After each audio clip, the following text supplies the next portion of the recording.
Konya, the capital city of the Selçuk state. A city of science, art, and culture since the 13th century. Fine people have always been raised on the fertile lands of Konya, and Holy Mevlana is the most important among these people.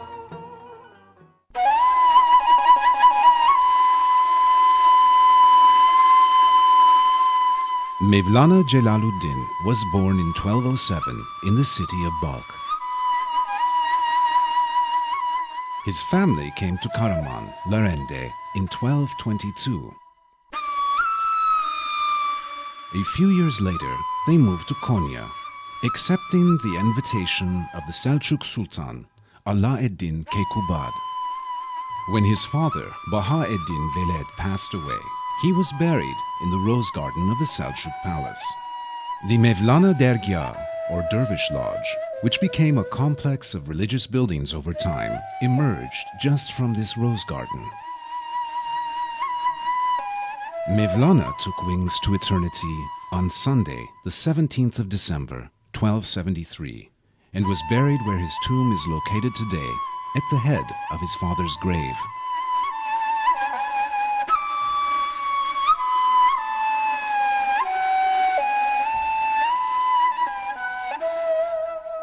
The resume of his lifespan is of these three words: I was raw, cooked, and then burned.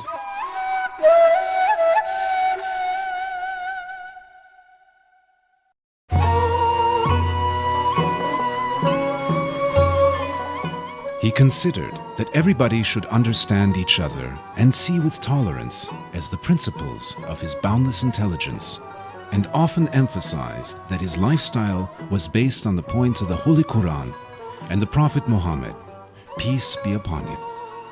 He conceived of the day of his death as the Sheb-i Arus, that is, the day of the wedding, thinking that in the moment of his death he would be reunited with his beloved Allah. The programs held in Konya in December every year are the commemoration ceremonies devoted to him, known as the Sheb-i Arus.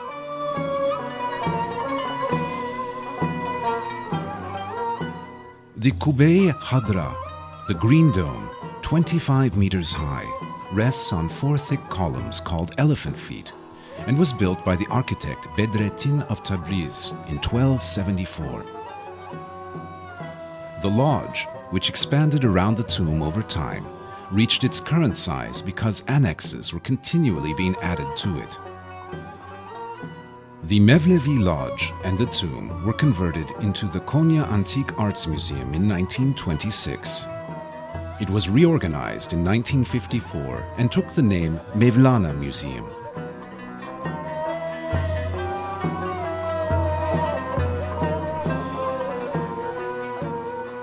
One enters the museum through the main gate, or Dervishan, or Dervish's gate. The names of the other gates are the Kustahan gate, the Chalebihan gate, and the Hamushan gate. After entering through the Dervishan gate, there are 4 chambers or dervish rooms on the right and 14 on the left.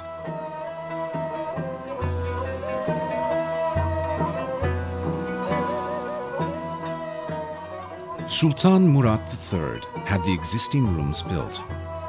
2 of these rooms are displayed with their original furnishings still inside. One is the Mesnevihan or Mesnevi chanters.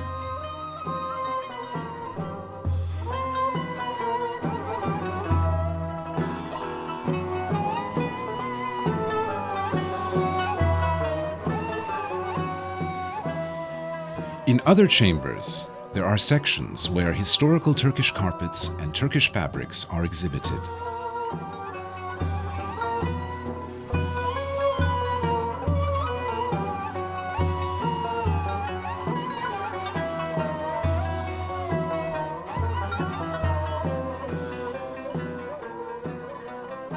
A fountain for ablutions that Yavuz Sultan Selim ordered constructed gives a sensation of coolness in the garden.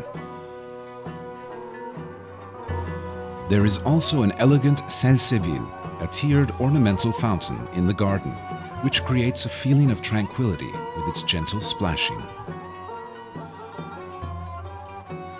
The Mevlevi teachings were developed primarily in Anatolia, yet spread throughout the Balkans, Cyprus, Northern Africa, and the Arabian Peninsula.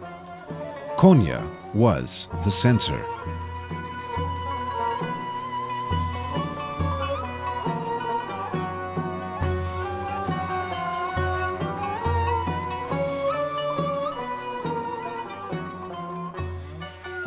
The Mevlevi dervish lodges were centers of learning, where music, the fine arts, and the principles of Islamic mysticism were taught. Since the matbaa, the kitchen, is the place where Mevlevi candidates received the most training within the 1001-day ordeal period, it has been called as the place where people are cooked. This is also the place where the food was cooked and eaten. In a small section of the matbaa, there is a bench on which a sheep's pelt has been spread. The nominated candidates who desired to enter the Mevlevi order would sit here on their knees for 3 days and think deeply over what had happened. If they decided at the end of these 3 days to join the order, the ordeal that would last for 1001 days would begin. Shoes would be placed in the shoe shelf under the bench, their tips pointed towards the inside. If the senior dervish responsible for the disciples changed the position of the tips of these shoes towards the door, this would mean you have not been accepted into the lodge. The second section is furnished in wood. Disciples receive sema training here. This training starts with sema practice nail. The whirling practice is started around the nail placed in between the toes of the left foot. Salt is poured in order to prevent the foot from being hurt and for easy turning. The right hand is opened palm upwards and the left hand is turned palm downwards. This posture means we are only a means. We receive from God and transfer it to the human being. The conical felt hat of the dervish represents his tombstone. His wide-skirted garment represents his death shroud, and his long outer garment represents his grave.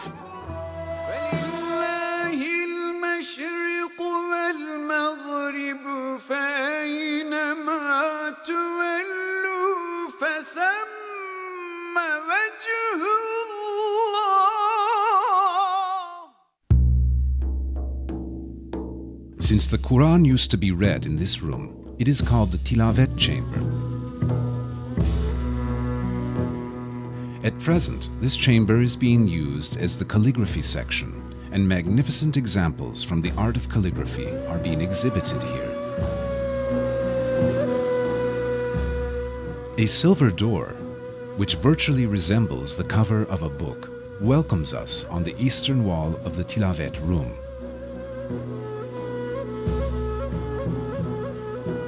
When we enter through the silver door, we reach the tomb hall called Huzur-i Pir.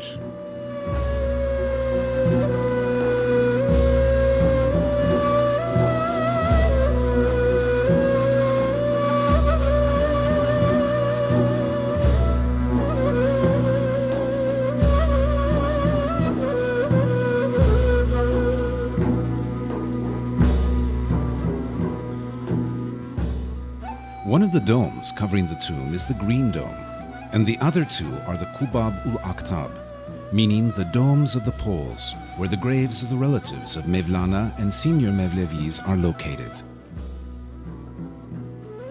There are a total of 31 graves in this section.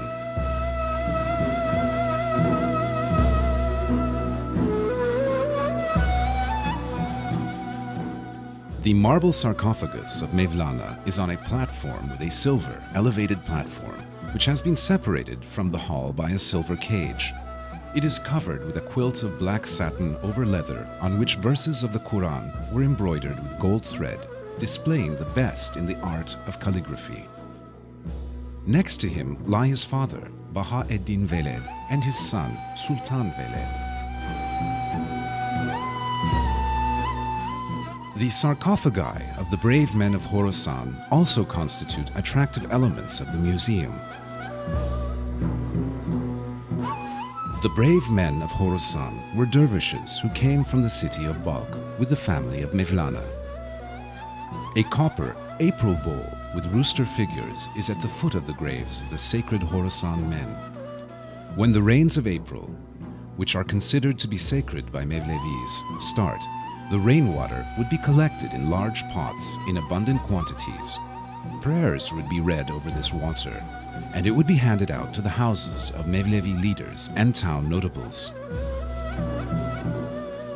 Within the glass cabinets in the Semahane, the place where the whirling ritual is performed, there are many valuable handwritten works of art, such as the oldest handwritten manuscripts of the Mesnevi and the gold-illuminated Divan-i Kebir. There is clothing that belonged to Mevlana, Shams, and Sultan Veled, and belongings that represent the Mevlevi culture, such as prayer beads, musical instruments used in Mevlevi music, and other such items displayed.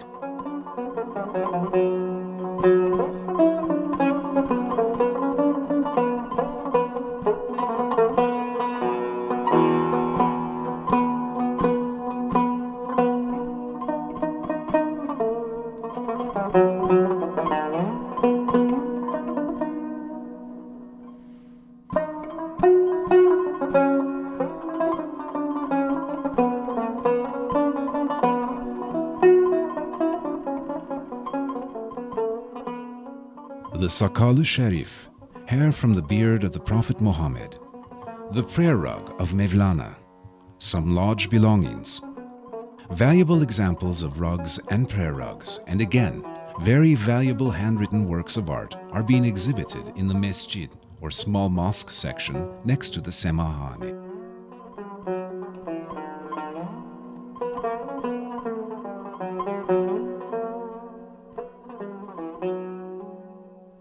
This is a call that has continued for centuries. Konya is calling us. Mevlana is calling us. They are calling us to give in to the Creator, to peace, and to love.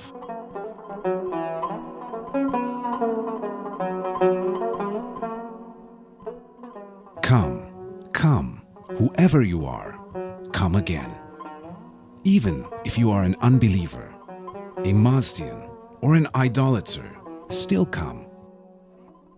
Our lodge is not a lodge of despair. Even if you have broken your vows 100 times, still come.